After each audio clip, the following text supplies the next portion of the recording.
Assalamualaikum warahmatullahi wabarakatuh. Salam solusi, solusi untuk berdiskusi.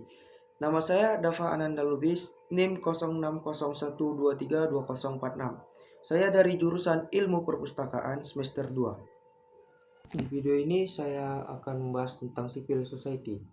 Civil society atau masyarakat sipil adalah konsep yang merujuk pada arena kehidupan sosial yang diatur oleh norma-norma hukum dan budaya yang berada di luar lingkup pemerintah dan sektor bisnis. Masyarakat sipil terdiri dari organisasi non-pemerintah dan kelompok-kelompok yang dibentuk oleh warga negara untuk memperjuangkan kepentingan dan nilai-nilai mereka.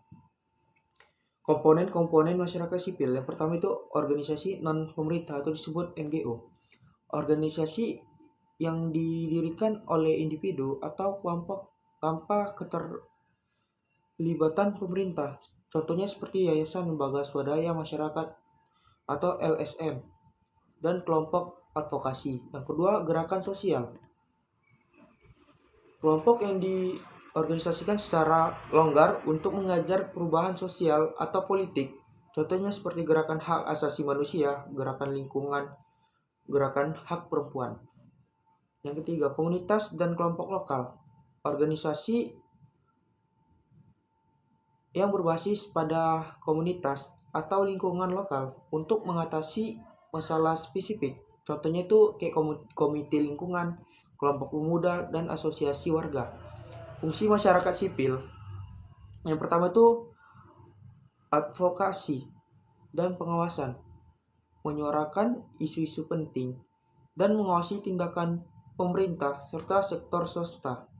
Menjadi suara bagi kelompok-kelompok yang terpinggirkan. Yang kedua, pemberdayaan masyarakat, memberikan edukasi dan penelitian kepada masyarakat untuk meningkatkan partisipasi mereka dalam proses politik dan sosial, meningkatkan kesadaran akan hak dan kewajiban warga negara.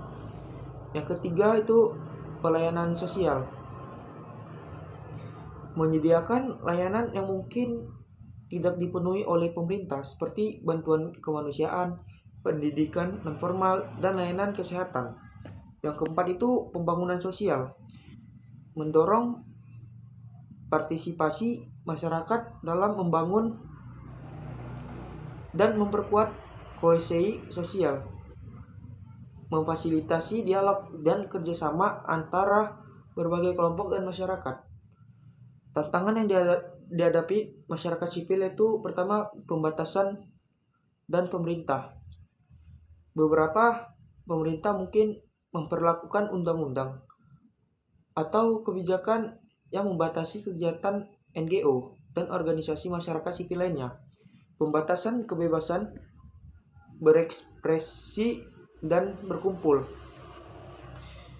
Keterbatasan sumber daya. Kurangnya dana dan sumber daya manusia untuk mendukung kegiatan dan program. Ketergantungan pada dana dari donor luar negeri yang mungkin memiliki agenda sendiri. Yang ketiga itu fragmentasi internal. Ketidaksepakatan dan konflik internal dalam organisasi masyarakat sipil yang dapat menghambat efektivitas mereka. Kesulitan dalam mencapai konsensus di antara berbagai kelompok dengan tujuan yang berbeda. Seperti contoh kasus ini di Indonesia.